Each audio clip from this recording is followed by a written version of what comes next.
این خواهرمون از مادرش شکایت کرده است که مادرش میخواه که مجبورن به یک جوانه دخترتیه، اما این دختر اون جوانه نغز نمیبینه. گشتنه پایین دومات شد شما سپکای نگیره تاگه پیشمی یا یک کس گامزه کنه سیون خش شد اگه سیون که کنم یکسه با پکن همش نمیشه چک باید الکه گفته اما سیون که من سیون که نکردم که چی که خوب گوش کنه سپکای نه همه کک بته اون گام. سوال چنین است، این دختر اون جوان نغز نمیبینه و سوی مادر رفته است که من ویا نمیگیرم. مادر رفته است که اگر این جوان نگیری من تو را عاقد میکنم.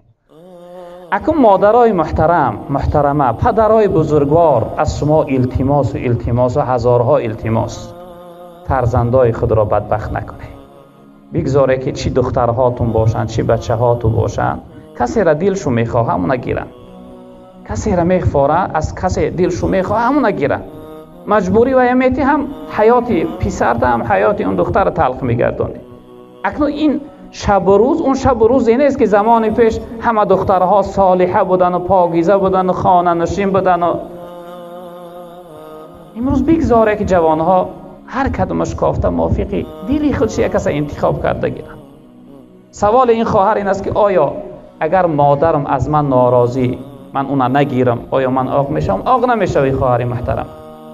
عاق در صورت انسان میشود که در عبادت و بندگی خدا کم بودی کنه یا پدر و مادرش خدمتش بفرم بگه فرزندم یک آبم بیار بنوشم، بچم آبی طهارتم بگیر، بیا پاچه ها ما بجغدر میکنن بخیه برای من جاگه بداز، یگان خدمتش بفرمه گپش نگیره عاق نه بعد عاق میشود.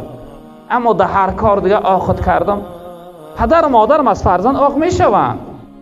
فرزندی که حقش ادا نکردی، فرزندی که نسبت به او بی‌پرواگی کردی، راهزن شد، بد شد، ناپاک شد، زناگر شد، گمراه شد، فاسق شد، این پدر و مادر در قیامت جواب میگن، از فرزندشو عاق میشوند.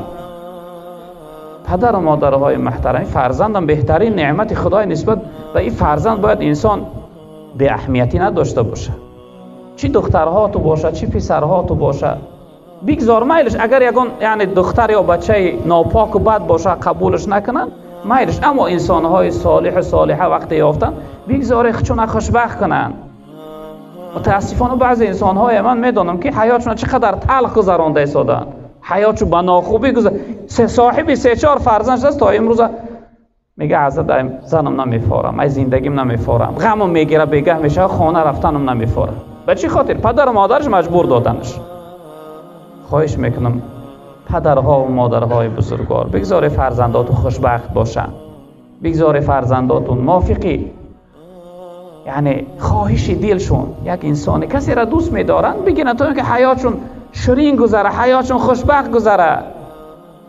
اینقدر طلاق ها امروز در جامعه زیاده، سببش از اون مجبور کردن پدر و مادر. فلانی گرفتی نگرفتی شیر حلالت نمیکنم. مادر محترم به حالی هم فرزندت رحم کن، فرزند خود در بدبختی و در غمگینی و ناراحتی یعنی برده و در آورده است. و این خاطر بسیار التماس خواهشی من از پدرها و مادرها است که نسبت به فرزندها جبر نداشته باشند، نسبت به فرزندها ظلم نداشته باشند. خداوند بزرگوار برای جمعیت ما توفیق عمل کردن نصیب بگردان و خداوند این خواهرچه ما را خوشبختش بگردان و دلی پدر و مادرش به رحم بگردان تا اینکه موافق دلی فرزندا عمل کننده باشند. و خداوند بزرگوار پدر بزرگوار دعا پرسیدند سفر هستند، خداوند سفرشون را به خیر بگردانه. بیماری های هستند، خصوصا برادر بزرگواری ما بیمار هستند، پروردگارا به فضل کرم تمام بیمارهای عالم اسلام شفای عاجل کامل نصیب فرما. پروردگار این جمعیت در دلهاش و هر امید و آرزو و مراد و مقصدی داشته باشند و مراد و مقصد برسان. پروردگار جملگی ما را خاتمه به خیر بگردان. و صلی الله تعالی علی خیر خلقه مولانا محمد و آله و اصحابه اجمعین یا ارحم الراحمین. مرحمت الاسلام.